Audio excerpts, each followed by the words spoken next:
Shalom saudaraku, mari bangkit berdiri bersama. Angkat suara menaikkan pujian pengagungan di hadapan Raja kita yang dahsyat. Haleluya, bersyukur di hadapannya dan katakan Tuhan Yesus baik. Mari sama-sama nyanyikan pujian ini. Come on. Tiada berkesudahan kasih setiamu Tuhan, selalu baru rahmat-Mu bagiku. Hari berganti hari, tetap kulihat kasih-Mu tak pernah berakhir di hidupku.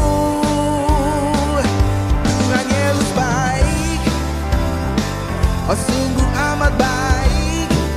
Oh yeah, untuk selama-lamanya. Tuhan Yesus baik, oh Tuhan Yesus baik. Oh, oh, sungguh amat baik, yeah, untuk selama-lamanya. Puji Tuhan, shalom. Saudara bersukacita pagi hari ini, boleh lambaikan tangan saudara yang mengalami sukacita Tuhan, haleluya. Firman Tuhan di dalam Mazmur 96 ayat 8-9 dikatakan, berilah kepada Tuhan kemuliaan namanya, bawalah persembahan dan masuklah ke pelatarannya. Sujudlah menyembah kepada Tuhan dengan berhiaskan kekudusan, gemetarlah di hadapannya hai segenap bumi. Setiap hari kita dibikin terkagum-kagum sama Tuhan. Dan terkadang ketika kita bangun pagi dan kita masih menemukan diri kita, saya masih bernafas, saya masih hidup gitu ya. Kita dibikin terkagum. Karena ketika Tuhan kasih kesempatan untuk sekali lagi kita boleh menikmati hidup hari ini. Itu artinya bahwa kasih dan kuasa Tuhan ada buat setiap kita. Amin saudara. Berapa banyak yang mau mengalami Tuhan lebih lagi pagi hari ini, boleh lambaikan tangan saudara dan berikan kemuliaan yang terbaik bagi Yesus Tuhan kita. Haleluya, haleluya. Terima kasih Tuhan, terima kasih Tuhan. Kau sungguh indah tiada taranya, sungguh menakjubkan, sungguh ajaib untuk dimengerti, lebih dari semua yang ada. Hikmat-Mu tiada terselami,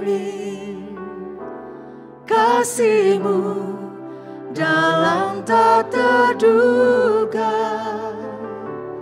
Kau sungguh indah tiada taranya, mulia dan berkuasa. Mari kita nyatakan, Kau sungguh indah tiada taranya, Kau sungguh menakjubkan, sungguh menakjubkan, sungguh ajaib untuk dimengerti, lebih dari semua yang ada.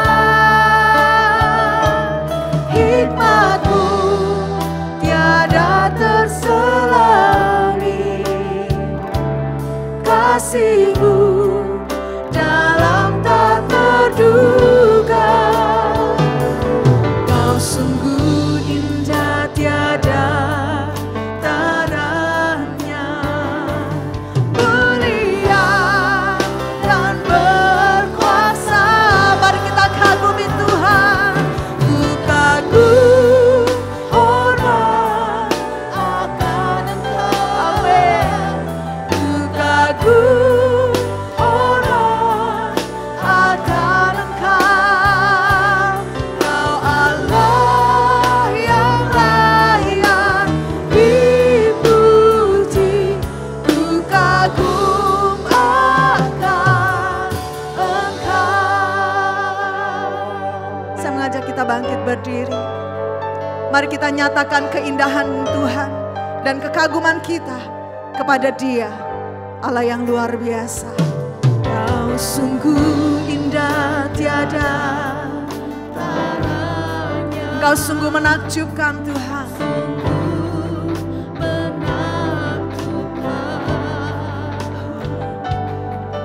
Sungguh ajaib untuk dimengerti, lebih dari semua yang ada. Hikmat-Mu tiada terselami, kasih-Mu dalam tak terduga.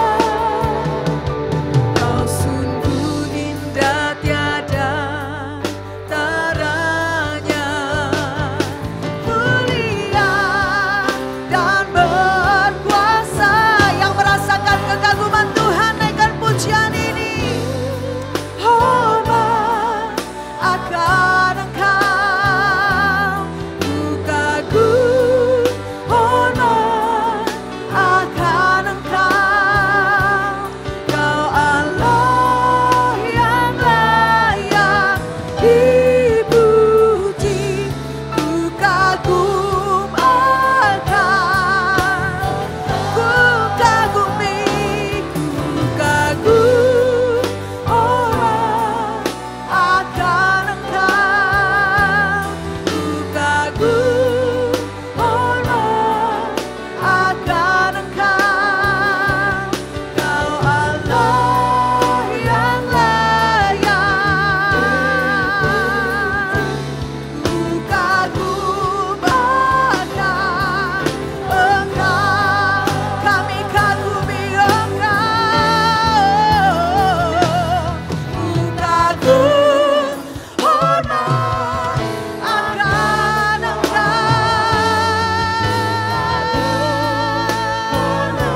Amin. Kau hadir di sini Tuhan, Kau Allah yang layak. Ku kagum akan Engkau, Kau Allah yang layak dipuji. Ku kagum akan, sekali lagi katakan, Kau Allah yang layak dipuji. Ku kagum akan Engkau.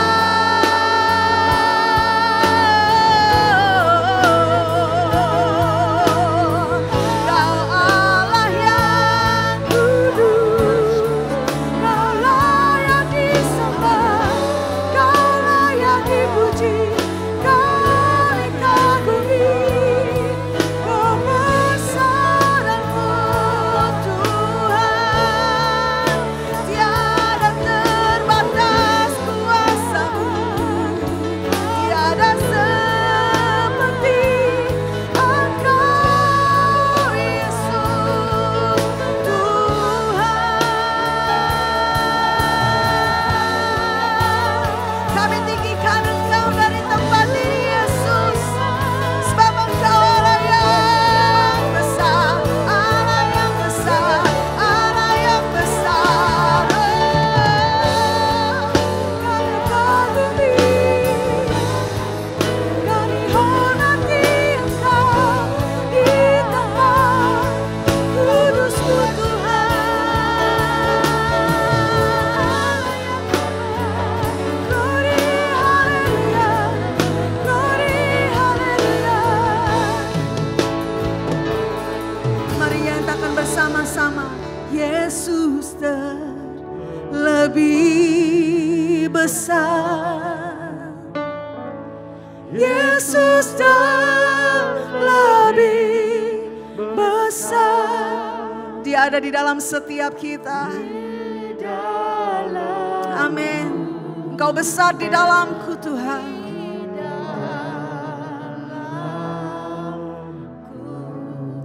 Yesus terlebih besar. Yesus terlebih besar. Yesus terlebih dalamku selama-lamanya. Amin. Amin. Haleluya. Engkau terlebih besar Tuhan. Yesus terlebih. Dia lebih besar dari masalahmu. Dia lebih besar dari segala apa yang kau hadapi saat ini. Amin. Di dalamku,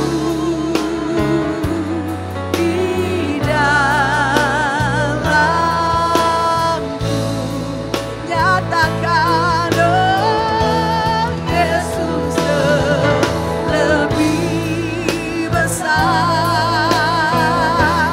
Yesus lebih besar di dalamku.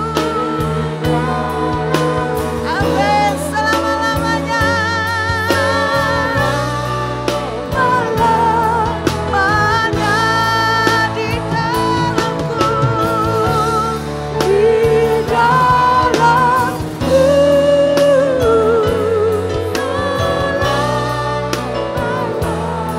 Sekali lagi nyatakan, Engkau besar di dalamku, di dalamku. Selama-lamanya. Berikan kemuliaan bagi Yesus. Haleluya. Amin. Kau terlebih besar dari apapun juga dalam dunia ini Tuhan. Oleh sebab itu, saat pagi hari ini, kami sungguh-sungguh mau mengagumi Engkau dan menyatakan kuasa dan kebesaran-Mu yang nyata dalam hidup kami. Dan saat ini kami siap, gak cuma sekedar memberikan puji-pujian kami, membawa korban syukur kami. Tapi kami siap memberi hati kami untuk terus mengalami Tuhan dalam hidup kami. Di dalam nama Tuhan Yesus, kita semua yang siap untuk mengalami Tuhan pada saat pagi hari ini sama-sama katakan, amin. Sekali lagi berikan kemuliaan bagi Yesus Tuhan kita. Dia Allah yang besar dan Dia Allah yang layak dipuji. Boleh katakan kanan kirimu bilang, Dia Allah yang besar. Haleluya. Amin. Kami memuji kebesaran-Mu saat pagi hari ini Tuhan. Haleluya.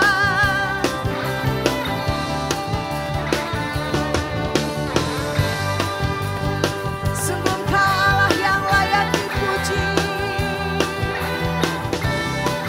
Amin. Mari sama-sama nyanyikan. Besarlah Tuhan dan layak dipuji. Besar namanya, kekallah kuasanya. Aman berlindung dalam naungannya. Ya Allah bagi kita, di pihak kita. Terpujilah Tuhan, terbukti kuasanya. Dia telah menunjukkan kasih-Nya pada kita. Sebab Tuhan telah bangkit menyayangi kita. Terpujilah Tuhan, terpuji namanya. Yesus Allah perkasa. Engkau besar dan nyata di tempat ini Tuhan. Haleluya. Mari sekali lagi sama-sama katakan. Besarlah Tuhan dan layak dipuji. Besar namanya, kekallah kuasanya. Aman berlindung dalam naungannya. Ya Allah bagi kita, di pihak kita. Terpujilah Tuhan, terbukti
kasih tepuk tangan yang terbaik bagi Yesus. Haleluya. Dia Allah yang besar, amin. Berapa banyak mengalami kebesaran Tuhan dalam hidup saudara selama seminggu ini. Ada yang sakit disembuhkan, ada yang lemah dikuatkan, ada yang kekurangan dipenuhi semuanya oleh Tuhan, amin. Sebab Dia Allah yang berkuasa dan kuasanya diberikan kepada setiap kita pada saat pagi hari ini. Haleluya, ku diberi kuasa.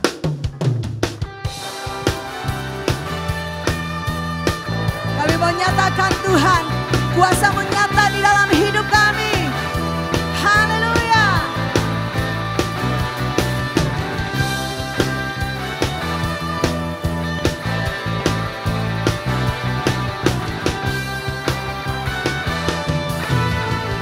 Yang mengalami Tuhan, katakan, ku diberi kuasa dari Raja mulia.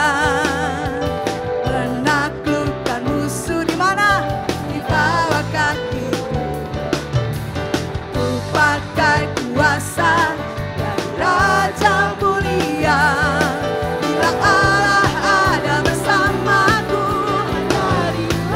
sama-sama serukan. Sungguh besar kau Tuhanku, Engkau perisai hidupku. Ku berdiri dengan iman, iman dalam Yesus Tuhan. Kau yang memberi kemenangan, ku bersorak merayakan, berpujilah Engkau Raja segala raja. Haleluya. Terpujilah Engkau di tempat ini Tuhan. Sama-sama sekali lagi nyatakan, ku diberi kuasa dari Raja mulia, menaklukkan musuh di bawah kakiku. Ku pakai kuasa dari Raja mulia dengan iman, bila Allah ada bersamaku. Amin. Haleluya. Sungguh besar kau Tuhanku, Engkau perisai hidupku. Ku berdiri dengan iman, iman dalam Yesus Tuhan. Kau yang memberi kemenangan, terpujilah Engkau Raja segala raja. Sungguh besar kau Tuhanku, Engkau perisai hidupku. Ku berdiri dengan iman dalam Yesus Tuhan.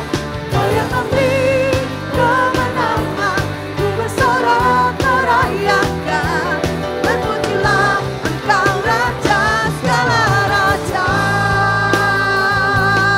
Yang rindu mengalami Tuhan lebih lagi, nyatakan puji-pujian ini dengan iman dan bersama-sama katakan,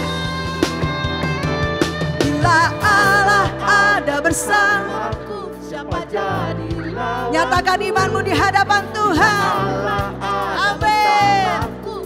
Sekali lagi katakan, bila Allah ada bersamaku, siapa jadi lawanku? Oh, sungguh besar kau Tuhanku, Engkau perisai hidupku. Ku berdiri dengan iman dalam Amin. Kau yang memberi kemenangan, ku bersorak merayakan, terpujilah Engkau Raja. Dan pujilah Engkau Raja segala raja. Dan pujilah Engkau Raja segala raja. Amin.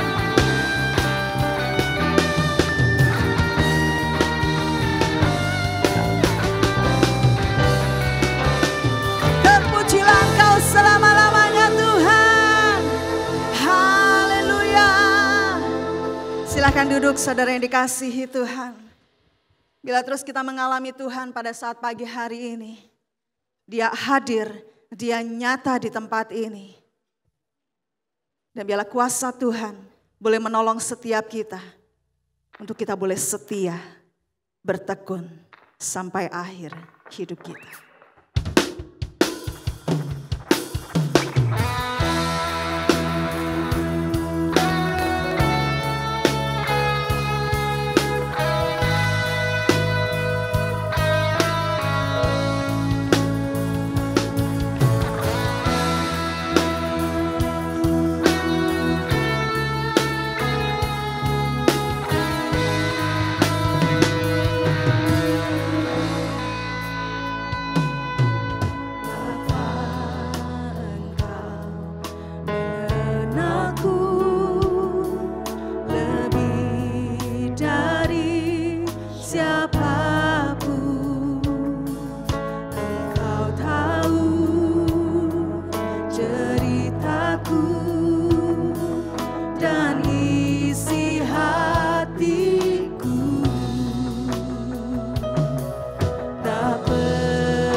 Ikuti panggilan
Terpuji nama-Mu ya Tuhan. Selama-lamanya kami akan mengikuti Engkau dan kami akan berharap padamu sampai ujung kehidupan ini. Terima kasih Tuhan untuk kekuatan yang Engkau berikan kepada kami. Puji-pujian yang menguatkan kami dan kembalikan semua kemuliaan hanya kepadamu saja ya Tuhan. Hanya nama-Mu yang ditinggikan, dibesarkan dan diagungkan. Saatnya kami mau mendengarkan firman-Mu, berikan kepada kami hati yang tenang, telinga yang terbuka, dan menerima akan sabda-Mu dengan sungguh-sungguh kami memikirkannya, supaya kami bisa melakukannya dalam hidup ini, dan ini menjadi bekal yang sangat berguna buat kami. Terima kasih Tuhan, berbicaralah kepada kami, dan berkati hamba-Mu dan jemaat-Mu, supaya kami sama-sama belajar firman-Mu. Di dalam nama Yesus, kami sudah mengaku siap untuk mendengarkan firman-Mu. Amin. Silakan duduk Bapak Ibu Saudara sekalian. Yes.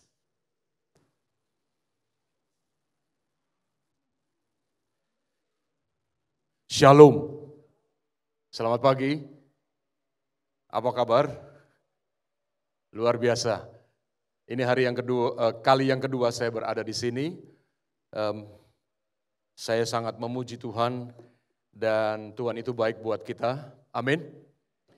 Di masa pandemi, sebentar lagi akan 3 tahun masa pandemi, bulan Maret.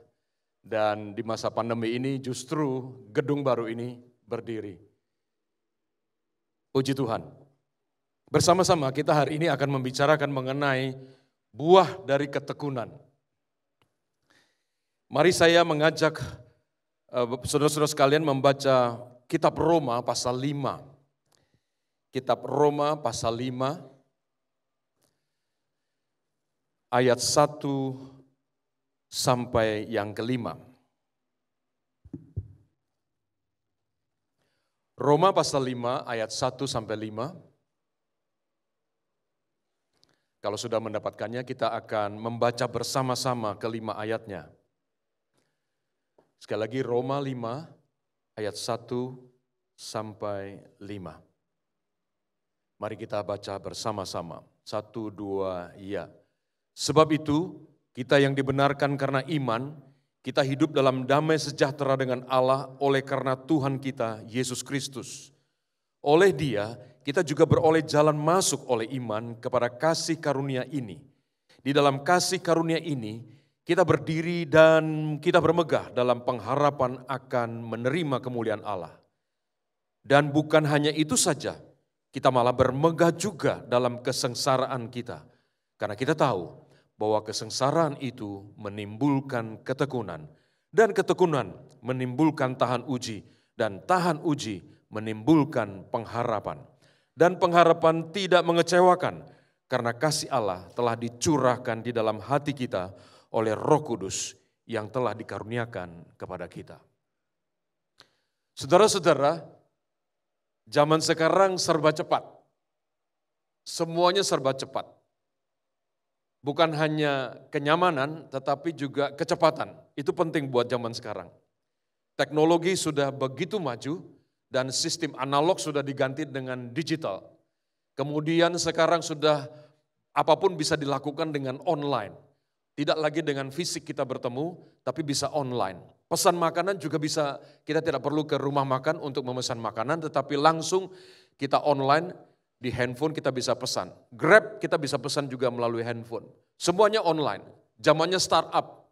Tidak lagi buka toko, tetapi hanya membuka aplikasi, ownernya hanya menyediakan aplikasi dan kita bisa berbisnis, berusaha di aplikasi itu. Saudara-saudara semuanya serba cepat. Jadi dunia itu hanya satu langkah, 2 langkah saja ada di handphone kita. Dunia begitu cepat bergeraknya, akhirnya juga kita mempunyai gerakan yang begitu cepat. Nah ini kita melakukan hal seperti ini ada di dalam hidup kita sehari-hari. Bukan seminggu 2 minggu, bukan untuk sementara, tapi ini untuk seterusnya. Dan zaman di depan kita, ini akan terus semakin cepat.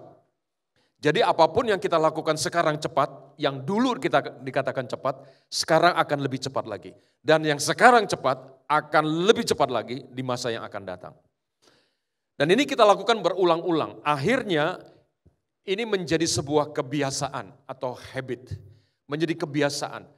Ini juga sebetulnya sedikit banyak akan mempengaruhi pola atau sistem proses kita yang ada di otak kita. Ini juga mempengaruhi gaya hidup kita, lifestyle kita. Jadi serba cepat. Tapi kalau lampu merah harus berhenti ya. Jangan buru-buru cepat, lalu kalau lampu merah kita terabas terus. Oke, iya. Di beberapa negara ada pengemudi dari Indonesia itu susah dapat SIM. Karena apa? Kalau ada lewat ujian kan, lampu traffic light, lampunya kuning itu harus siap-siap untuk memperlambat mobil dan kita berhenti sebelum garis. Iya. Nah, di sana harus begitu. Tetapi karena kebiasaan di Indonesia kalau lampu kuning itu bukannya ngerem tetapi justru tancap gas. Betul ya? Kuning nih. Tancap gas. Yap. Jadi dari kuning itu menuju kepada merah, dari hijau, kuning, lalu merah. Jadi supaya tidak dapat merah, kita tancap gas. Oke. Oleh sebab itu SIM-nya nggak dapat. Karena nggak lulus ya. Jadi kuning tancap gas. So, segala sesuatu cepat, ya instan. Indomie sudah ada sekitar 30 tahun yang lalu. Iya, cepat sekali, hanya 3 menit, seduh pakai air panas, tutup 3 menit, dan kita sudah bisa makan. Akhirnya zaman sekarang yang sifatnya begitu cepat, itu juga mengikis kita untuk tidak ingin berproses. Kita ingin lebih mau jumping, mau melompat ke sana. Ya, jadi maunya akselerasi aja. Jadi tidak mau menjalani proses hari demi hari, sedikit demi sedikit. Dan ini akhirnya membuat kita untuk bertahan, membuat kita untuk menanti sesuatu yang belum Tuhan berikan, kita nggak sabar. Jadi kita inginnya cepat. Nah di dalam kehidupan rohani, jangankan di dalam kehidupan rohani, di dalam kita bekerja saja, kita tidak bisa melewati sebuah proses. Kita harus menjalani proses itu, kita tidak bisa pas proses itu. Saya akan mendapatkan sesuatu dengan berhasil, segera dengan cepat, tidak bisa. Segala sesuatu harus melalui proses. Itu dalam bekerja saja demikian. Apalagi kalau dalam kehidupan rohani. Oke. Ya kalau kita menggunakan analogi, kita menanam sebuah pohon begitu ya. Masih kecil, oke. Lalu kita tunggu 1 minggu, 1 bulan, 1 tahun. Kok gak numbuh-numbuh begitu ya. Lalu kita pengennya apa? Kita inginnya apa? Supaya cepat numbuh, ini kayaknya tanah di sini kurang bagus nih. Lalu dipindah, kira-kira 2 meter dari situ, dipindah. Ya, dibongkar, lalu dibuka tanah yang baru, lalu ditancapkan di situ. Ditungguin lagi seminggu gitu ya, sebulan, setahun, gak numbuh-numbuh. Lalu dicabut lagi, pindah lagi. Karena apa? Kita ingin cepat. Ya. Bapak Ibu, saudara-saudara di sini bergereja di GBI Jelambar Timur berapa tahun? Ada yang lebih dari 50 tahun? Boleh angkat tangan? Oke, saya turunkan. 40 tahun ada? Yes, ada yang 40 tahun. More than 40 years. Oke, lebih dari 40 tahun. Yes. Kalau kita nggak sabaran biasanya kan sering pindah gereja, betul kan? Iya. Pindah gereja. Sebetulnya kita di gereja atau di GBI Jelambar ini kita sedang menjalankan proses. Oleh sebab itu kita pertumbuhan kerohanian kita harus di satu tempat. Khususnya kalau bicara soal gereja. Ya. Saya bergereja di GSRI, Gereja Santapan Rohani Indonesia di Kebayoran Baru. Saya dari tahun 1969 di sana. Berarti sekitar 53 tahun, yes. Itu saya kelas 5 SD, ya. Saudara-saudara bisa hitung umur saya berarti ya. Oke, karena apa? Rambut saya udah putih. Oke. Jadi saya tidak kemana-mana, ya.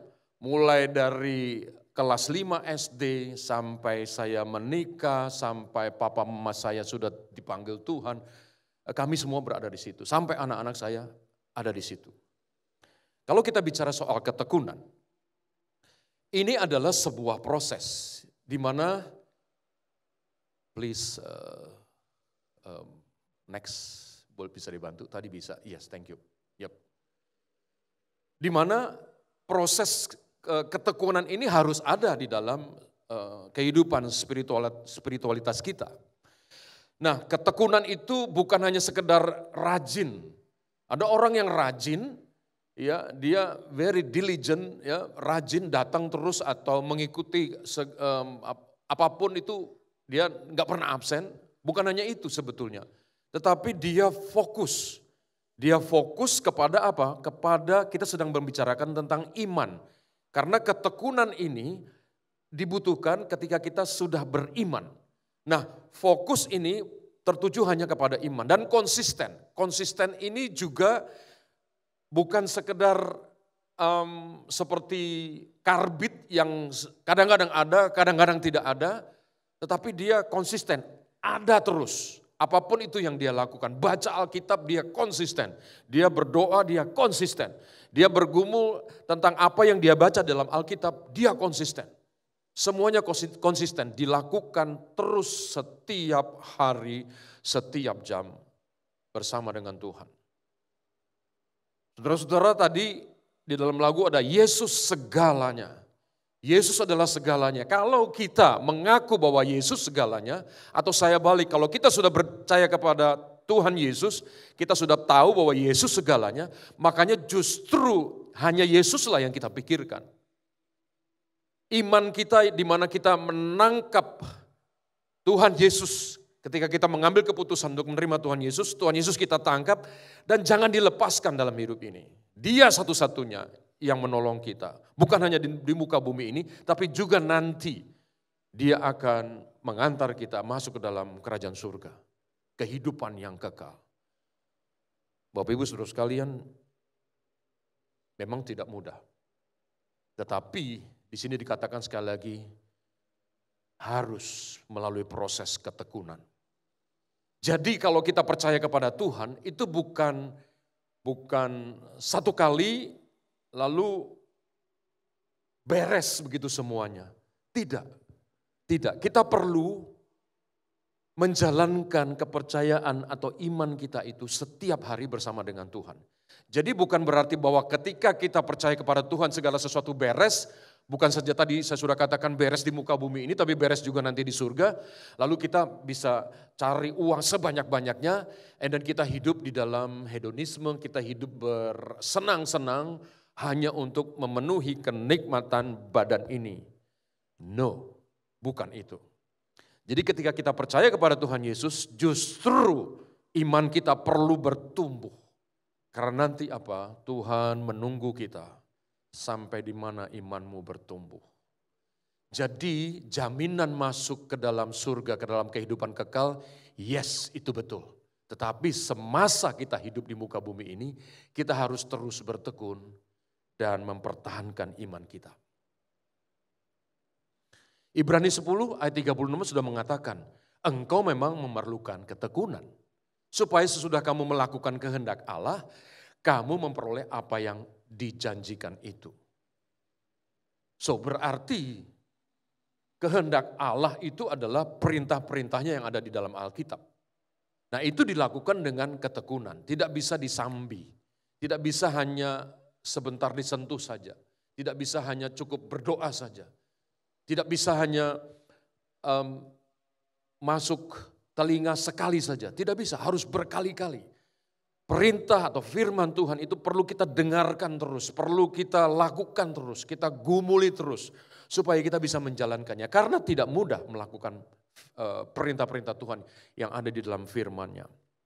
Jadi kalau saya kembali sebentar, kalau fokus berarti itu mata tertuju, hati tertuju, pikiran tertuju hanya pada satu titik. yaitu Yesus. Kalau konsisten itu dia tidak pernah berubah. Sustainable, dia akan berlangsung terus dan tidak mudah putus asa, tidak putus di tengah jalan. Memang kita membutuhkan ketekunan. Bapak Ibu Saudara sekalian, banyak orang yang percaya kepada Tuhan Yesus mau masuk ke dalam tanda petik agama Kristen karena dianggap agama Kristen itu adalah agama yang gampang, yang mudah. Karena percaya Yesus langsung dapat jaminan hidup kekal. Kalau di agama lain gak bisa. Kalau di agama Buddha, saya pernah ikut kungfu 26 tahun. Ternyata itu dari Buddha. Ketika saya umur berapa itu ya? Tahun 96, sekitar 96. Itu saya langsung lepaskan karena saya tahu itu dari Buddha. Nah, kalau di Buddha itu di kepalanya nanti itu setelah kita makin tinggi itu di kepalanya harus ada cap bulat begitu ya. Kanan 6, kiri 6, harus 12 begitu. Lalu kita harus membuat perjanjian dengan tangan kita digesek dengan pisau atau cutter begitu ya. Di jempol. Kemudian kita harus membuat surat perjanjian dan kita harus cap jempol dengan darah kita. Kalau di agama yang lain kita harus di Islam harus sembahyang 5 waktu, harus puasa di bulan Ramadan, gitu ya. Kalau di Kristen ada puasa, ada, tetapi ada bermacam-macam, tapi bebas kapan saja. Dan sekali terima Tuhan Yesus beres gitu. Nah, oleh sebab itu banyak orang memikirkan kayaknya lebih enak begitu ya. Akhirnya mereka menjadi Kristen. Jadi sebetulnya bukan itu. Jadi yang paling mereka inginkan sudah mereka dapatkan, lalu mereka kita sebagai orang Kristen leha-leha gitu, santai-santai. Jadi bukan sekedar itu kita percaya, ya, bukan sekedar ketekunan, maksud saya bukan sekedar kepercayaan yang tanpa ketekunan. Nah, di dalam bahasa Inggris itu perseverance, itu bertahan dia. Ada unsur endurance, bagaimana dia bisa bertahan selama 24 jam, bisa bertahan selama 1 minggu, bisa bertahan selama 1 bulan, bisa bertahan selama 1 tahun. Jadi dia mempunyai unsur kegigihan, ya. Kegigihan itu tidak mau mundur, dia tetap terus berusaha. Teguh itu artinya dia berdiri dan dia bertahan terus di dalam imannya.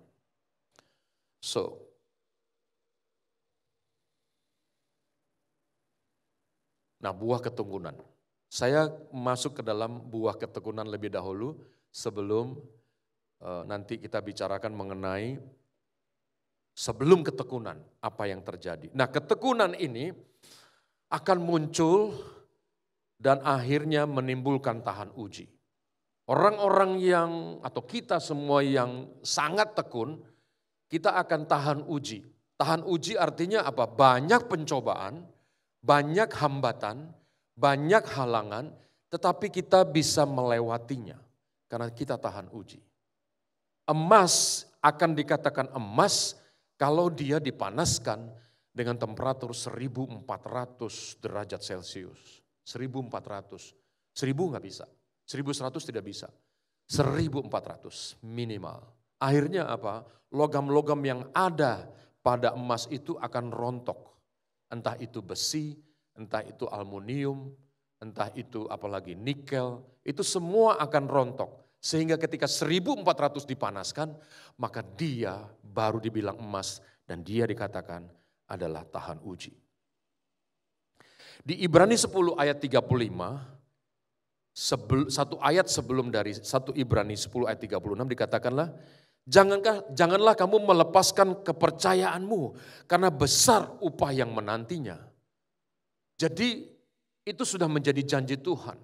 Jadi kita tidak bisa hidup hanya untuk diri sendiri karena sudah menerima Tuhan, lalu kalau sudah menerima Tuhan, segala sesuatu beres, tapi kalau kita menghadapi halangan, menghadapi pencobaan, menghadapi kesusahan, kita gampang mundur.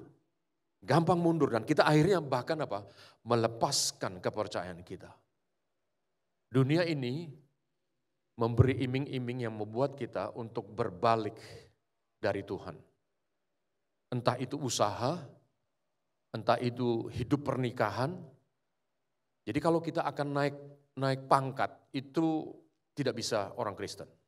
Seumpama begitu, ya. Jadi akhirnya ya kita melepaskan kepercayaan kita supaya mendapatkan posisi itu. Nah, buah ketekunan ini atau hasil dari ketekunan ini akan terus ada, yaitu menuju kepada pengharapan. Dan pengharapan ini tidak mengecewakan. Pengharapan yang ada sudah ketika kita percaya pada Tuhan Yesus, waktu hari pertama kita percaya kepada Tuhan Yesus, itu akan terus ada di dalam hati kita. Dan kita berharap bahwa kita betul-betul akan masuk ke dalam kerajaan surga bersama dengan Tuhan karena iman kita itu. Dan iman itu tidak mengecewakan, sungguh-sungguh tidak mengecewakan. Karena apa? Karena pada saat kita tekun, pada saat kita menghadapi halangan, pada saat kita digoda untuk meninggalkan kepercayaan kita, pada saat itu kita bisa melihat bahwa Tuhan memegang janjinya bahwa nanti ketika Dia memanggil kita, Dia akan tetap setia. Jadi kita sendiri pun harus setia. Tadi di lagu ada, kita harus tetap setia. Jadi iman kita tidak tergantung dari keadaan di sekitar kita. Apapun yang terjadi, kita terus maju ke depan. Kita harus percaya kepada Tuhan Yesus untuk selama-lamanya. Amin Bapak Ibu, saudara-saudara, amin. Yes. Apapun yang ada di dunia ini tidak sebanding kalau kita mau bandingkan dengan apa yang nanti kita dapatkan ketika Tuhan nanti memanggil kita. Jadi sekali lagi kita perlu tekun. Ketekunan ini mudah diucapkan, tetapi sulit untuk dijalankan. Oleh sebab itu kita harus terus dekat dengan Tuhan, minta pertolongannya. Karena kalau kita tidak dekat dengan Tuhan dan kita tidak tahu isi hati Tuhan, maka kita tidak mengerti apa yang kita lakukan ke depan. Kalau kita mengerti isi hati Tuhan, maka kita akan terus bersama Dia dan kita meminta pertolongannya dan kita akan dipimpin selangkah demi selangkah. Tidak mudah memang, tetapi kita harus tetap menjalankannya. Nah sekarang, kalau timbulnya ketekunan itu dari mana? Ini kan adalah buah ketekunan, hasil dari ketekunan. Kemudian tahan uji dan pengharapan. Nah sebetulnya apa? Timbulnya ketekunan dari Roma pasal 3, dan bukan hanya itu saja, kita malah bermegah juga dalam kesengsaraan kita. Karena kita tahu bahwa kesengsaraan itu menimbulkan ketekunan. Kalau kita baca dari sebelumnya lagi, itu ketika kita menerima Tuhan Yesus sebagai juru selamat kita, sebagai Tuhan kita, dan itu disebut iman, dan ketika kita melakukan atau menerima Tuhan Yesus dengan iman, bukan dengan kekuatan kita sendiri, maka sebetulnya kita sudah dibenarkan. Kita sudah justified, kita sudah dibenarkan. Artinya apa? Kita tidak berdosa lagi, ya. Kita masih bisa berbuat dosa, tetapi kita tidak mau lagi berbuat dosa, dan dosa sudah tidak ada lagi dalam diri kita, karena kita sudah disucikan, sudah ditebus. Oleh sebab itu, kalau kita jatuh lagi terpeleset masuk ke dalam perbuatan dosa, maka kita minta ampun lagi kepada Tuhan. Baik dalam ibadah maupun di rumah. Kita meminta ampun kepada Tuhan atas apa yang kita lakukan itu adalah salah. Tapi sebetulnya ketika kita menerima Tuhan, sebetulnya kita sudah dibenarkan. Bukan hanya ditebus, bukan hanya redeem, tapi kita juga justified, kita dibenarkan. Jadi kita ini adalah orang-orang benar. Bukan hanya benar tepat pada jalan kita, tapi kita benar betul-betul ada di dalam kebenaran itu sendiri. Tuhan Yesus sudah mengatakan, I'm the way, the truth, and the life. Yes, akulah jalan, kebenaran, dan hidup. Jadi kalau kita percaya kepada Tuhan Yesus, berarti kita apa? Berarti kita juga ada di dalam kebenaran Yesus itu sendiri. Kalimat itu bukan I'm a way, a truth, and a life. Bukan sebuah. Tapi Tuhan Yesus itulah dia sendiri yang adalah jalan. Dan dia sendiri adalah kebenaran, dan dia sendiri adalah kehidupan. Oleh sebab itu menggunakan the. I'm the way, not a way. I'm the way, the truth, and the life. Saudara-saudara sekalian, percayalah kepada Tuhan. Pada Tuhan Yesus, bahwa dia adalah kebenaran. Oleh sebab itu ketika kita percaya Tuhan Yesus, sekali lagi iman kita percaya kepada Tuhan Yesus, maka kita sudah dibenarkan. Ketika kita sudah dibenarkan, maka hidup kita tidak begitu-begitu saja atau smooth, lancar-lancar saja. Tetapi apa? Kehidupan kita penuh dengan hambatan, bahkan bisa penuh dengan pencobaan. Nah, disitulah muncul kesengsaraan. Kalau muncul dengan kesengsaraan, mari kita lihat 1 Petrus pasal 1 ayat 6 dan 7. 1 Petrus pasal 1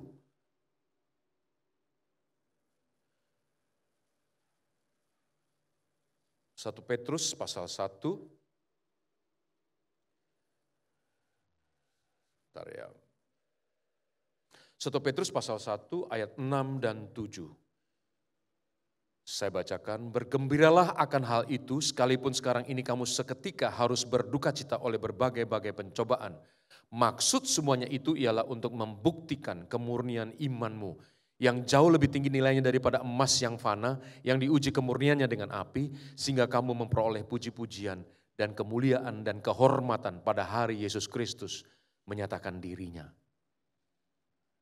Emas saja sudah begitu diuji, tetapi sebetulnya kita lebih lagi daripada itu. Karena ini adalah masalah iman. Jadi maksudnya semuanya itu ialah untuk membuktikan kemurnian imanmu.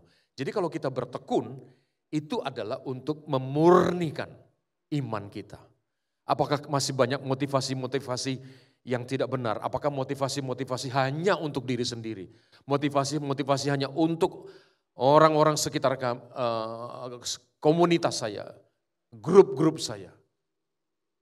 Apakah hanya untuk gereja saya? Tidak, tetapi ini adalah betul-betul ketekunan atau kesengsaraan yang diuji untuk justru dibagikan kepada banyak orang. Jadi bukan untuk kepentingan kita. Ketika kesengsaraan itu hadir, maka kita perlu datang kepada Tuhan minta tolong. Kesengsaraan itu tidak bisa kita hanya berdoa sekali saja lalu dia lewat. Macam-macam kesengsaraan. Saya sudah berulang kali tadi mengatakan bahwa bisa saja banyak halangan, banyak pencobaan, banyak penderitaan. Bisa saja secara materi, bisa saja secara ekonomi, bisa saja secara kehidupan keluarga, komunikasi, apapun itu di tempat pekerjaan. Bahkan kesakitan, bahkan kita ditolak, bahkan juga ada penghinaan yang kita terima. Kita terpinggirkan, bahkan ancaman. Dan bisa-bisa juga sampai kepada penganiayaan. Saudara-saudara, mari kita bertekun terus. Supaya apa? Supaya kesengsaraan itu bisa kita lewati. Kalau keimanan kita tidak diuji, maka iman kita tidak naik kelas. Dan kita akan berada di situ saja. Dan kita akan lemah untuk menghadapi dunia ini. Dan Kristus itu harus disebarkan, diberitakan kepada banyak orang. Iman, kemudian dibenarkan, kemudian kita akan mendapatkan kesengsaraan, tetapi jangan takut dengan kata kesengsaraan ini, karena Tuhan beserta dengan kita. Dan disitulah akan muncul ketekunan. Kalau kita bisa, ada sebuah lagu mengatakan fight the faith, ya, kita harus terus seperti pejuang, seperti prajurit yang fight the faith supaya kita tetap mempertahankan iman kita. Di dunia Kristen, iman Kristen itu tidak ada istilah putar balik. Tidak ada istilah mundur. Di dunia Kristen tidak ada kaca spion, nengok ke belakang, enggak ada. Yang ada maju ke depan, enggak ada U-turn, maju ke depan. Oleh sebab itu apapun yang terjadi, saudara-saudara sekalian, majulah terus bersama dengan Tuhan Yesus. Amin. Maju terus, amin. Itu ketekunan. Terus. Sampai kapan? Sampai Tuhan panggil kita. Percayalah. Percayalah. Tribulation itu produces perseverance. Tadi kita sudah berbicara tentang kegigihan dan keteguhan. Dan itu bisa terjadi kalau kita menghadapi tribulation. Sekali lagi jangan takut karena Tuhan beserta dengan kita. Nah, ada satu kata ada satu kata tetapi yang diulang beberapa kali di dalam bacaan kita, yaitu bermegah. Bermegah itu bukan orang sombong, bermegah itu bukan merasa diri paling benar, paling pintar, bukan. Tetapi bermegah di situ adalah bermegah di dalam Tuhan, artinya rejoice, bersukacita. Adakah orang yang menghadapi kesengsaraan lalu bisa rejoice? Bisa. Tapi kebanyakan orang sudah menghadapi kesengsaraan, menghadapi kesusahan dan penderitaan, itu langsung sudah mundur. Tidak bisa lagi bersukacita. Mana bisa Pak bersukacita? Iya.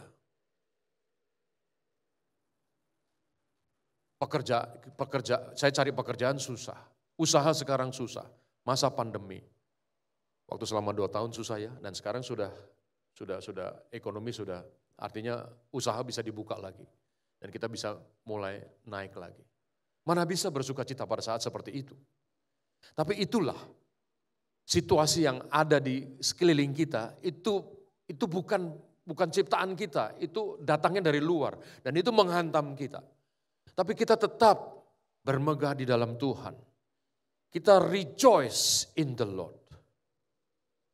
Jadi apapun yang kita hadapi, kita harus jalan terus dengan sukacita ini. Karena sukacita ini menjadi energi yang sangat kuat yang membuat kita semakin kuat. Bedanya orang yang bertekun yang menghadapi penderitaan dengan orang yang senang-senang saja tidak pernah menghadapi penderitaan, itu imannya berbeda, sangat berbeda. Orang yang tiap hari angkat barbel dengan orang yang tidak angkat barbel, atau orang yang berolahraga dengan orang yang tidak berolahraga, itu beda. Kalau ada barbel pasti ototnya akan semakin kuat. Kalau 1 kilo, lalu dia naikkan 2 kilo dan seterusnya 3 kilo. Itu semua akan, otot-otot imannya akan semakin kuat.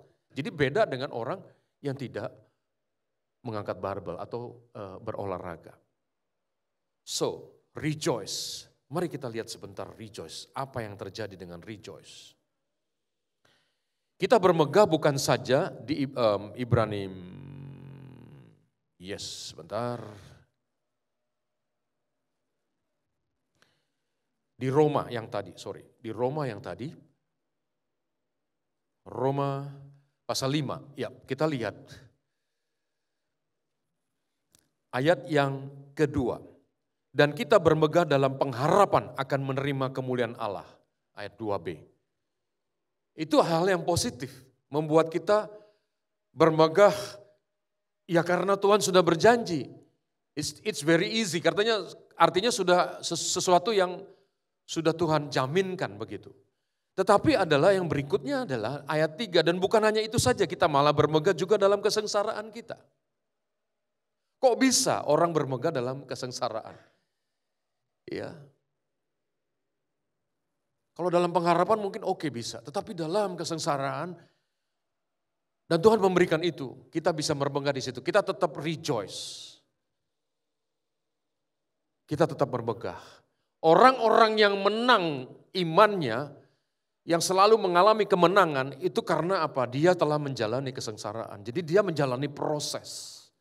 Dia tahu mana yang benar, yang tidak benar. Di Roma 12 sudah mengatakan, kita bisa mengetahui yang mana yang benar dan tidak. Dan kita akan mengetahui juga mana yang datangnya dari Tuhan dan mana yang datangnya dari iblis. Kita bisa tahu.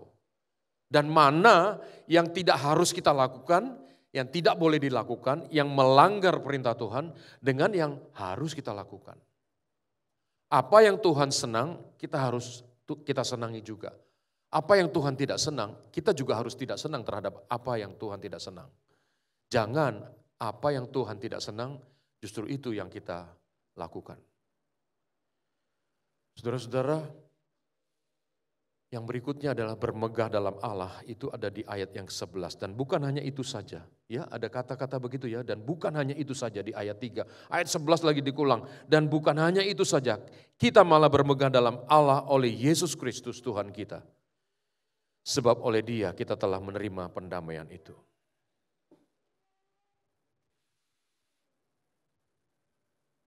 Jadi kita betul-betul akan rejoice, akan bersuka cita. Dan itu selebrasinya kapan?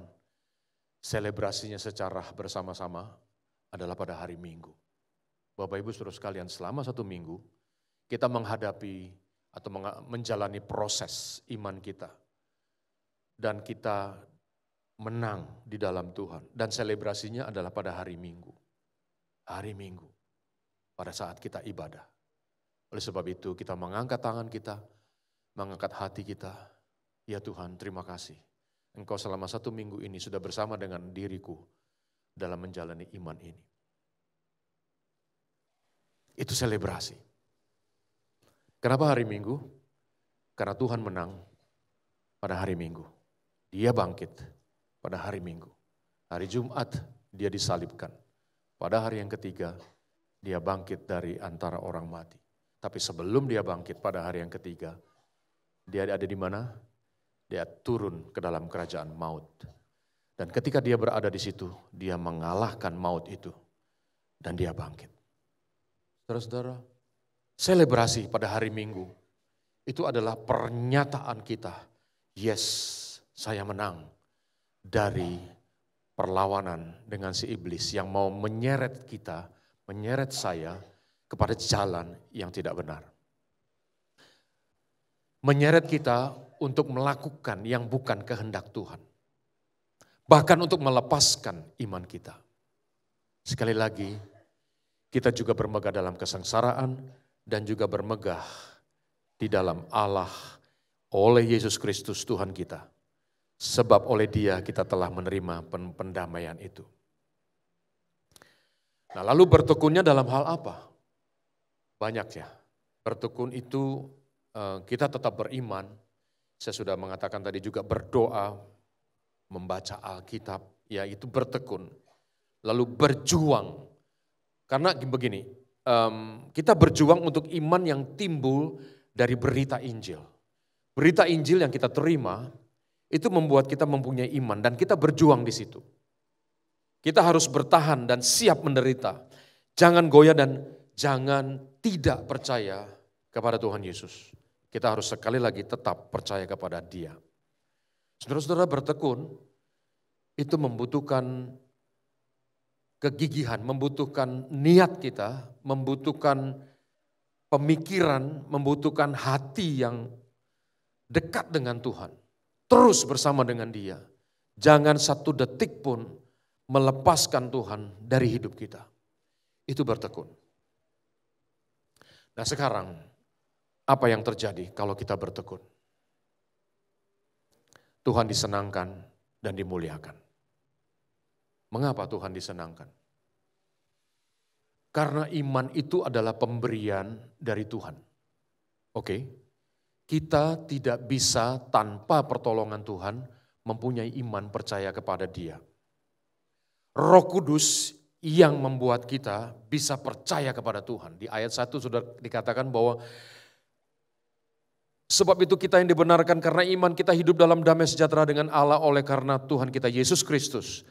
Yang ayat kedua, oleh Dia kita juga beroleh jalan masuk oleh iman kepada kasih karunia ini. Jadi kasih karunia sudah tersedia, maka kita bisa masuk ke situ. Nah, iman yang diberikan oleh Tuhan itu pada akhirnya Tuhan akan melihat seperti apa. Kalau kita bertekun, maka Tuhan akan disenangkan karena iman yang Tuhan berikan tidak sia-sia. Saudara-saudara, kita kalau percaya kepada Tuhan atau bisa mendapatkan hidup kekal, itu tidak ada daya ataupun kekuatan dari kita yang bisa melakukan hal itu. Itu semua karena pertolongan Tuhan. Jika seluruh dunia ini dirupiahkan, lalu itu ditumpahkan, diberikan kepada Tuhan supaya kita bisa mendapatkan iman, itu tidak akan sanggup. Jadi hanya Roh Kuduslah yang memberikannya kepada kita. Dengan percuma. Free but not cheap. Itu sesuatu anugerah yang sangat mahal. Tetapi kita menerimanya dengan free. Iman kita tetap teguh dan bertahan sampai akhir. Jadi jangan bertahannya cuma sebentar saja ketika kita sedang panas-panasnya mengikut Tuhan. Tapi begitu kita ditimpa angin, penderitaan, halangan, kita langsung kolaps. Dan kita mulai menjauh dari Tuhan, mulai komplain sama Tuhan. Tuhan enggak adil, Tuhan enggak dengar doa saya. Tuhan, payah lo Tuhan. Ya begitu, banyak komplain dan akhirnya kita mundur dan kita menyalahkan Tuhan. Dan akhirnya sedikit demi sedikit kita tidak ke gereja, kita tidak berdoa dan kita tidak baca Alkitab. Di mana iman kita yang mula-mula sudah lewat. Dan iman kita menjadi kesaksian yang nyata bagi orang lain. Jadi bukan show up, tapi orang akan melihat kita bahwa orang ini sejak menerima Tuhan Yesus sampai hari ini, dia tetap berjalan bersama dengan Tuhan. Dan kita tahu apa yang terjadi dalam hidupnya, tapi dia terus berjalan bersama Tuhan. Itu artinya apa? Itu artinya Tuhan Yesus yang ada di dalam hati orang itu, dampaknya kepada orang lain. Kita belum berbicara mengenai Injil, tapi orang itu sudah berkata dan bertanya kepada kita, ada apa sih dalam hidupmu? Aku punya Tuhan Yesus. Akhirnya orang itu juga menerima Tuhan Yesus. Akhirnya dampaknya kepada orang lain. Bukan untuk diri kita. Pengharapan kita tidak mengecewakan. Tadi sepintas saya sudah jelaskan bahwa apa yang kita harapkan, bahwa yes kita akan bersama dengan Tuhan nanti ketika Tuhan panggil kita, itu menjadi pengharapan yang sungguh-sungguh terjadi dan tidak mengecewakan. Saya tanya sekarang kepada saudara-saudara, apakah Tuhan pernah mengecewakan saudara?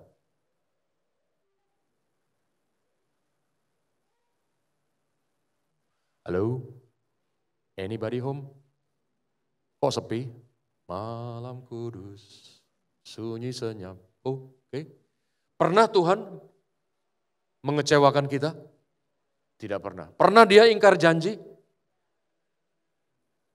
Pernah dia tidak mendengarkan doa kita? Kadang-kadang kita rasa seperti dia tidak mendengarkan doa kita ya.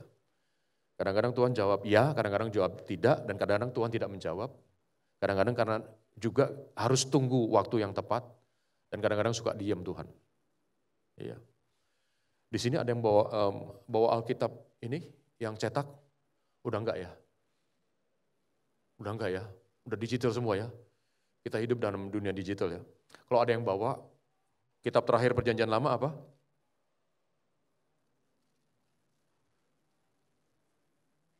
Kitab perjanjian yang terakhir dari perjanjian lama apa? Maleaki.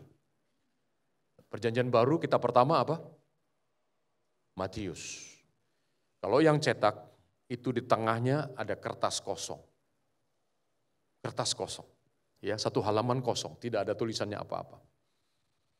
Itu saya gambarkan, itu 400 tahun Tuhan tidak berbicara sama sekali. Dan kemudian Matius. Tentang kedatangan Tuhan Yesus yang sudah dinubuatkan di Yesaya dan akhirnya terjadi di Matius. Kadang-kadang Tuhan suka diam. 400 tahun Tuhan diam. Tidak ada mujizat, tidak ada firman, dia tidak mengutus nabi, tidak ada. 400 tahun Tuhan diam. Lalu manusia ngapain? Kelimpungan ya. Barangkali saja kita bisa menghadapi bahwa Tuhan diam. Karena dia ingin kita bertekun dan dia juga menunggu saatnya yang tepat. So, Bapak Ibu Saudara sekalian, sekali lagi mari kita bertekun. Kalau menghadapi halangan, jalan terus. Iya, ingat ya, nggak ada kaca spion. Jangan lihat ke belakang, maju depan, maju ke depan. Saya mengajak jemaat membaca satu ayat dari Roma 5 ayat 5. Kita sudah baca tadi, kita akan baca lagi sekali lagi bersama-sama dan nanti kita akan baca 1 Petrus pasal 1. Yap. Kita baca bersama-sama Roma 5 ayat 5. Dan pengharapan tidak mengecewakan karena kasih Allah telah dicurahkan di dalam hati kita oleh Roh Kudus yang telah dikaruniakan kepada kita. Satu bagian lagi, 1 Petrus 1 ayat 3 sampai 5. 1 Petrus 1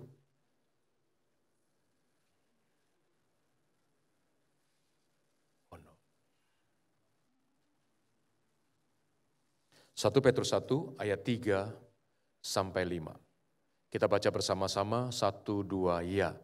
Terpujilah Allah dan Bapa Tuhan kita Yesus Kristus, yang karena rahmat-Nya yang besar telah melahirkan kita kembali oleh kebangkitan Yesus Kristus dari antara orang mati, kepada suatu hidup yang penuh pengharapan, untuk menerima suatu bagian yang tidak dapat binasa, yang tidak dapat cemar dan yang tidak dapat layu, yang tersimpan di surga bagi kamu, yaitu kamu yang dipelihara dalam kekuatan Allah, karena imanmu sementara kamu menantikan keselamatan yang telah tersedia untuk dinyatakan pada zaman akhir. Amin. Terpuji nama Tuhan. Mari kita berdoa. Bapa di surga,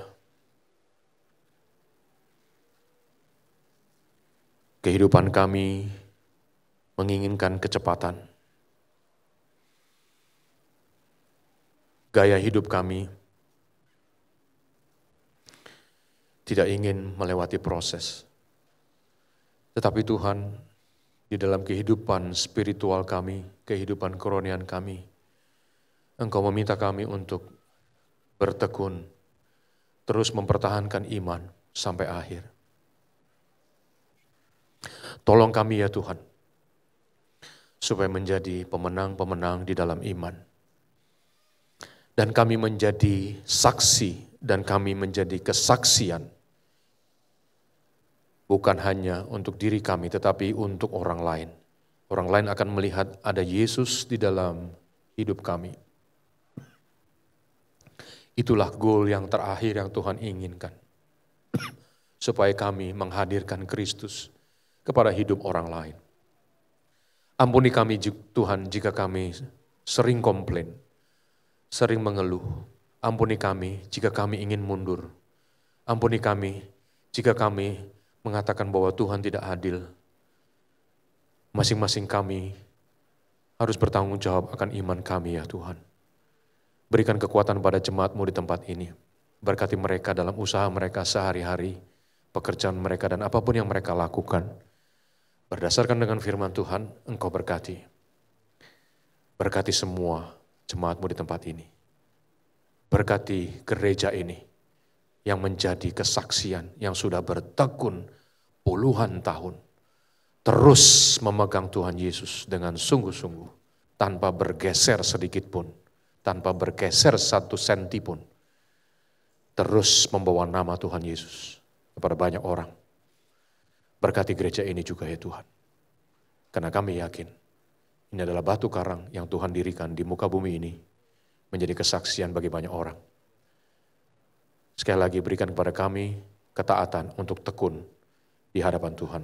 Dalam nama Yesus kami berdoa menerima firman-Mu dan kami akan menggumulinya dan kami akan menjalankannya dalam kehidupan kami sehari-hari.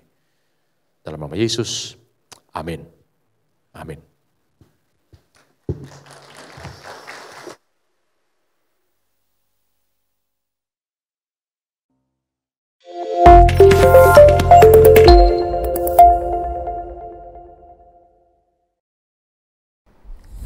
Shalom Jemaat GBI Jelambar Timur. Setelah 1 bulan kita telah membahas tentang hidup bertekun, hari ini kita mendengarkan firman Tuhan tentang buah ketekunan. Biar kiranya setiap kita boleh menjadi pelaku firman yang setia. Berikut adalah jadwal ibadah untuk sepanjang minggu ini. Rabu 2 November 2022 pada pukul 5 sore ibadah wanita Bethel Indonesia dengan tema Tulus dan Jujur akan dibawakan oleh Ibu Pendeta Poppy Wairisa. Dan di hari Kamis, ibadah doa diadakan pada pukul 4:30 sore di Gedung 35. Minggu 6 November 2022, pukul 8 pagi ibadah raya disertai dengan perjamuan kudus akan belajar tentang bagaimana kita memiliki dasar yang teguh. Bagi Bapak Ibu yang ingin mengikuti ibadah secara onsite, wajib melakukan registrasi melalui link yang dibagikan dari WhatsApp GBI Jelambar Timur. Dan pada pukul 10 pagi, ibadah anak dilakukan di Gedung 52 lantai 2 dengan tema Doa Bapa Kami. Ikuti terus program Baca Alkitab setiap hari dari akun YouTube GBI Jelambar Timur, dan kali ini kita akan bersama membaca dari kitab 2 Timotius. Biarlah hidup kita terus menjadi berkat dimanapun kita berada. Tuhan Yesus memberkati. Puji Tuhan. Berapa banyak saudara diberkati pada saat pagi hari ini dengan kebenaran firman Tuhan. Biarlah setiap kita boleh terus bertekun di dalam iman percaya kita kepada Tuhan. Hingga akhirnya buah ketekunan kita nggak cuma dinikmati oleh sesama kita, bahkan oleh diri kita sendiri, tetapi dinikmati oleh Tuhan, Sang Pemilik hidup kita. Kami mengucapkan terima kasih atas pelayanan yang diberikan melalui pemberitaan firman Tuhan dari Pak Tutu Sukendro. Tuhan Yesus memberkati. Dan saat ini saya rindu menyambut Bapak Ibu yang mungkin baru pertama kali hadir dalam ibadah pagi hari ini. Boleh lambaikan tangan saudara. Puji Tuhan. Haleluya, itu namanya tantangan buat setiap kita ya. Untuk terus kita bawa jiwa bagi hormat dan kemuliaan nama Tuhan.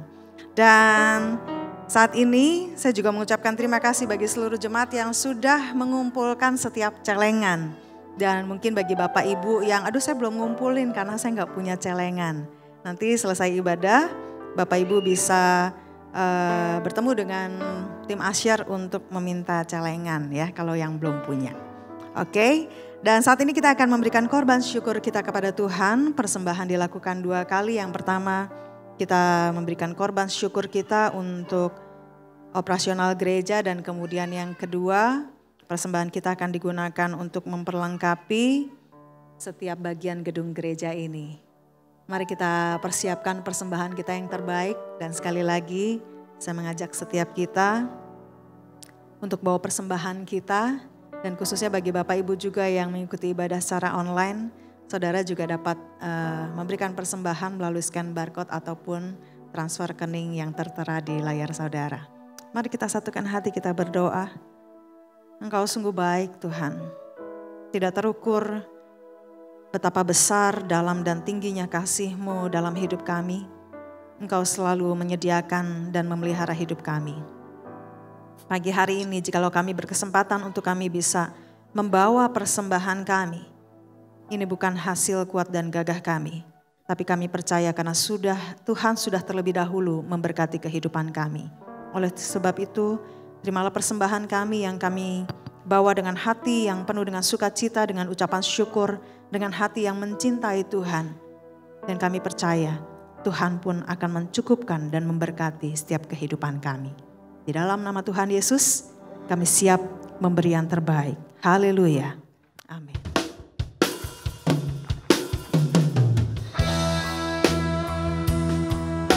Mari bawa persembahan kita yang terbaik kepada Tuhan.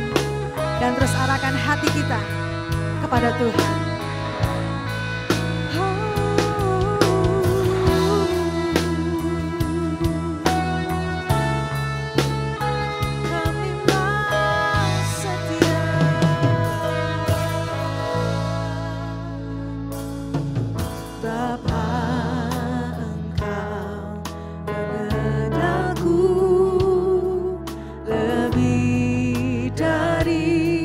Siapapun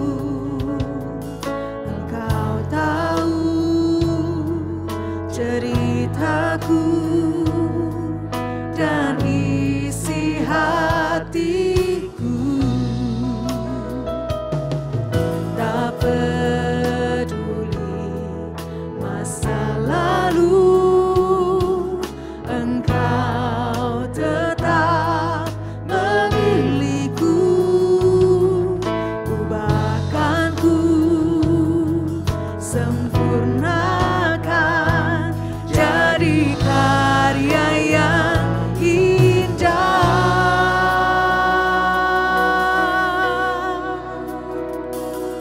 Kini aku percaya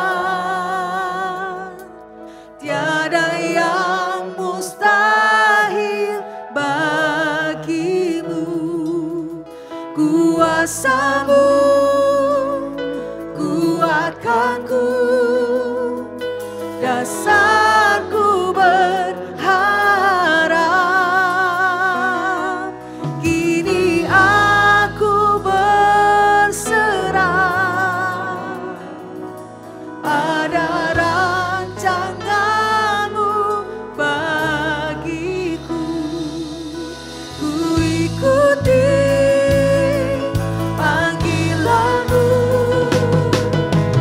dan setia sampai akhir hidupku.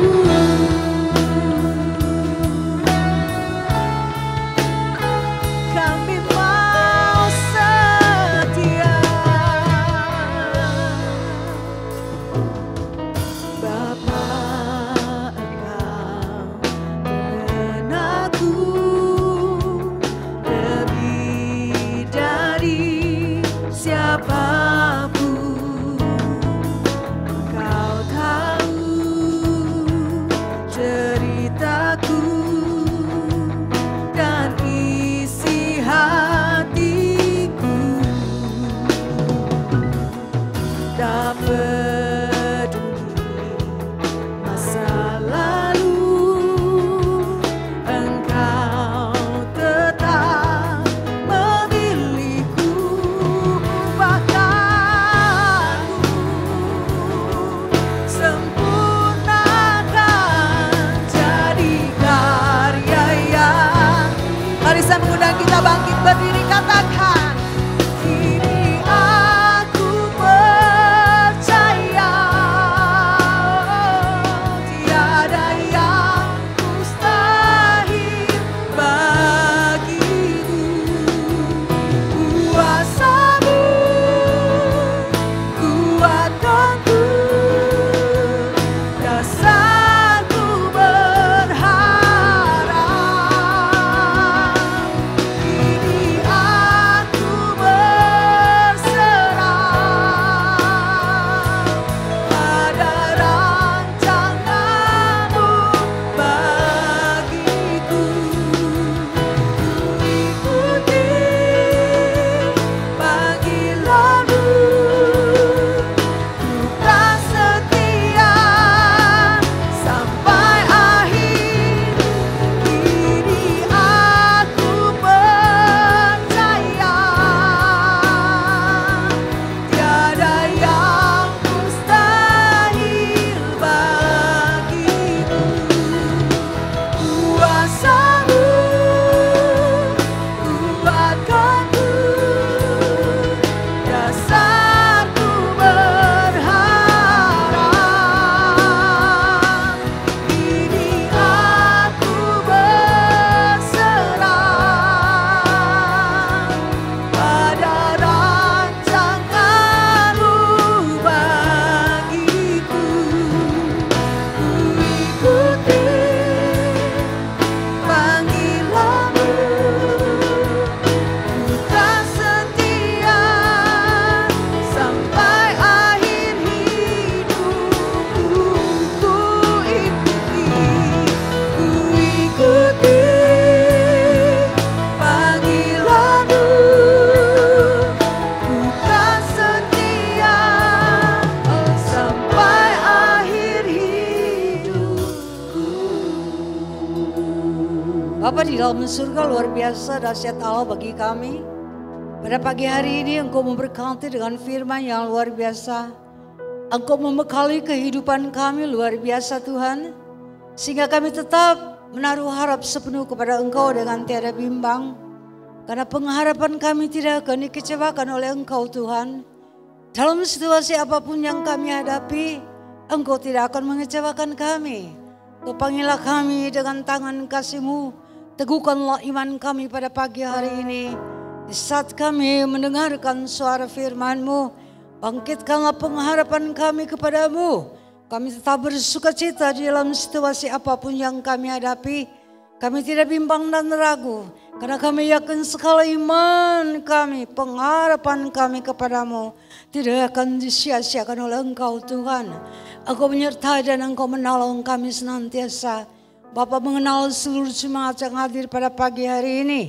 Bapa, Engkau melihatkan hati dan pikiran kami, Engkau melihat pergumulan kami, Engkau melihat masalah kami, Engkau melihat tantangan hidup kami, Engkau mengenal kami semua pada pagi hari ini. Tidak seorang pun yang tertutup di hadapan pemandangan mata Allah. Oleh sebab itu Tuhan, Engkau telah meneguhkan kami dengan firman untuk tetap berharap, bersandar kepada Engkau dengan tidak bimbang dan tiada ragu. Sampai pada akhir kehidupan kami bertemu dengan Engkau, kami tetap berharap bersandar kepadamu Tuhan. Terima kasih Allah. Terima kasih Bapa, berkatilah hamba-Mu yang telah menyampaikan kebenaran firman Allah bagi kami pada pagi ini. Bukakanlah rahasia kebenaran lebih mendalam lagi bagi hamba-Nya. Sehingga dimanapun dia berada yang Engkau kehendaki, kalau menjadi saluran berkat bagi setiap orang yang mendengarkannya Allah. Terima kasih Tuhan, terpujilah nama-Mu Allah. Terima kasih. Terima kasih, kami akan kembali masing-masing dalam rumah tangga kami masing-masing. Kami kembali dengan tiada hampa, tapi kami kembali dengan satu firman yang luar biasa yang dapat meneguhkan iman kami untuk menghadapi hari-hari seterusnya dalam hidup ini Bapa. Terpujilah nama Allah. Bapa menyerahkan seluruh jemaat-Mu ini ke dalam tangan Tuhan. Biarlah tangan kasih-Mu menuntun sekalian jemaat-Mu ini. Pada siang hari mereka berjalan dengan tiada awan. Kalau malam hari mereka berjalan dengan tiada api. Menandakan Allah tidak pernah meninggalkan jemaat selamat ini. Allah tetap menyertai, menopang dan menolong. Dalam situasi apapun yang kami hadapi. Kami percaya Tuhan, Engkau tidak akan mengecewakan kami. Engkau mendengarkan kami, Engkau menolong kami. Engkau menopang kami dalam kasih dan anugerah-Mu. Inilah seluruh doa yang dapat hamba panjatkan ke hadapan hadirat-Mu. Tidak dengan nama lain dalam satu nama Yesus yang ajaib. Allah Tuhan dan Juru Selamat kami. Jemaat yang dikasihi Tuhan, pulanglah dengan berkat daripada Allah Bapa, persekutuan daripada Allah Anak, dan kuat kuasa Roh Kudus menyertai kita sekalian mulai dari hari ini sampai Maranatha Yesus Engkau datang kembali. Haleluya. Amin. Tuhan memberkati saudara sekalian.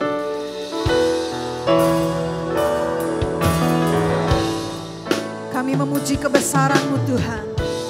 Kami memuji kebesaran-Mu. Ajaib Tuhan. Ajaib Tuhan.